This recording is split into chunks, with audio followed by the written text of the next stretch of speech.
여러분 안녕하십니까, 진성호입니다. 1980년대 전두환 노태우 전 대통령 시절 이 언론에 대한 정부의 검열이 있었던 때입니다. 이때 국민들에게 정보를 주던 것 중 하나는 월간지였습니다. 월간조선, 신동아, 이 특종을 통해서 신문 방송이 보도하지 못하는 그런 정치 비화들을 터뜨려 당시 수십만 권이 팔리기도 했습니다. 지금은 인터넷, SNS 완전히 언론 환경이 바뀌었습니다. 방송도 종편의 뉴스 채널에.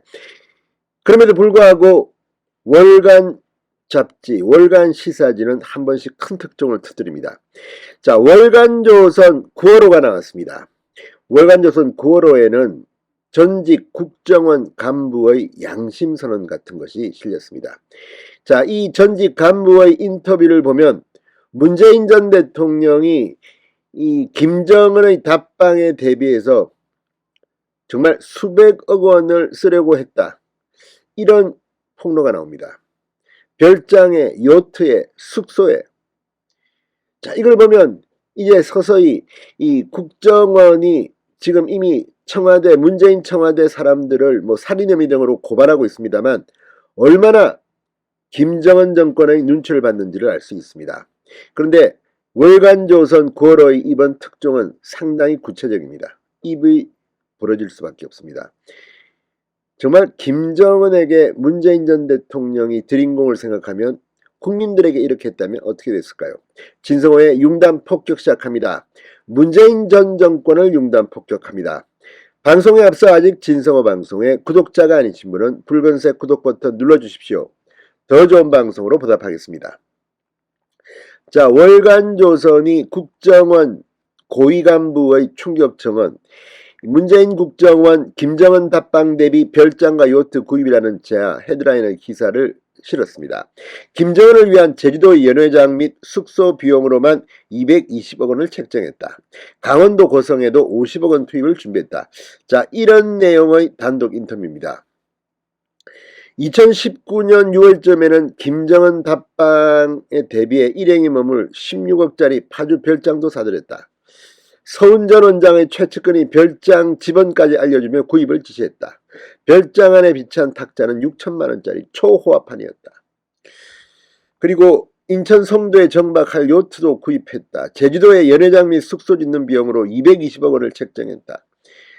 아무튼 이걸 보면 이 정말 사람을 김정은에게 제물로 바쳤다, 이렇게 비판하면서 이 김정은 답방 성사를 위해서 문재인 정권이 얼마나 총력을 기울였는지가 구체적으로 나옵니다. 자, 월간조선에 보도된 이 전직 국정원 고위간부의 증언에 따르면 2019년 6월쯤 서훈 전 국정원장 최측근의 지시로 김정은이 답방할 경우에 대비해 실무자들이 사용할 별장을 16억 원에 구입했다. 이 서 전 원장의 최측근은 건물 지번까지 알려주며 해당 건물을 구입하라고 지시했다. 자, 그런데 문제는 이런 것들을 보면 이 사람들이 정말 국정원 영수증이 필요 없는 돈을 마구마구 쓰면서 김정은의 답방을 준비한 게 아니냐는 의심이 듭니다. 자, 문재인 전 대통령과 김정은이 2018년 9월 평양에서 만납니다. 서울 답방, 김정은의 답방을 합의했습니다. 김정은은 가까운 시일 내에 서울을 방문하겠다고 밝혔지만 오지 않았습니다. 늘 이렇게 김정은에게 놀아나는 게 문재인 정권이 아니었나 싶습니다.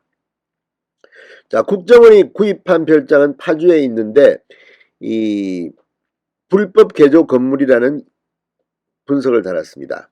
구입한 별장의 시가는 6억 8억 원 내외였는데 실제로는 16억 원을 주고 샀다. 주인이 서 전 원장의 최측근과 관련이 있다는 의심이 국정원 내부에서 돌았다.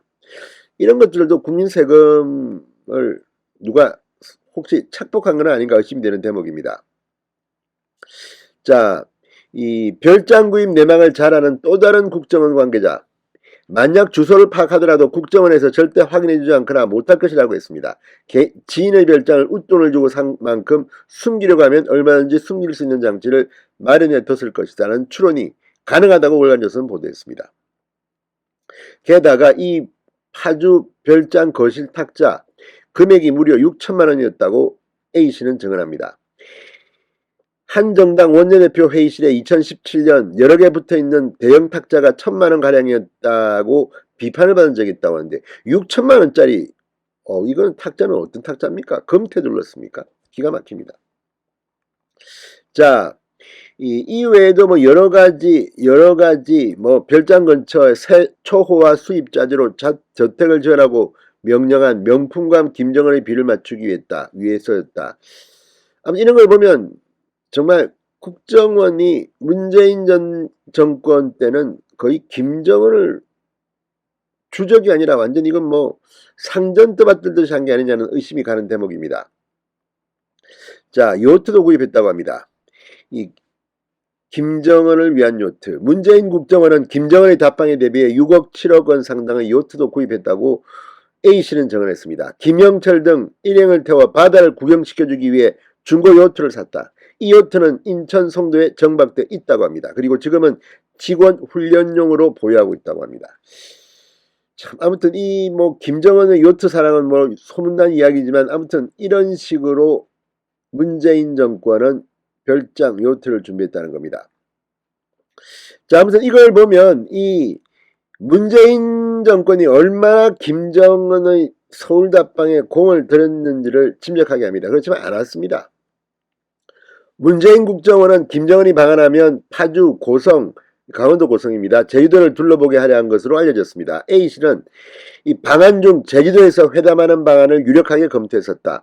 제주도에 연회장 및 숙소를 짓는 비용으로 220억 원을 책정했다. 하지만 김정은 방안이 사실상 무산되면서 흐지부지됐다고 주장했습니다. 고성에도 50억 정도를 들여 김정은 일행이 머물 수 있는 곳을 새로 짓거나 사려고 했다. 이렇게 덧붙였습니다. 자, 아무튼 이 증언, 물론 이건 확인해 봐야 됩니다. 이 전직 국정원 고위간부의 증언입니다. 이게 맞다면 문재인 정권은 정말 국민들한테 얼굴을 들 수가 없을 겁니다. 이 부분에 대해서도 수사를 해야 되는 거 아닌가 싶기도 합니다. 진성호의 융단 폭격이었습니다. 여러분 감사합니다.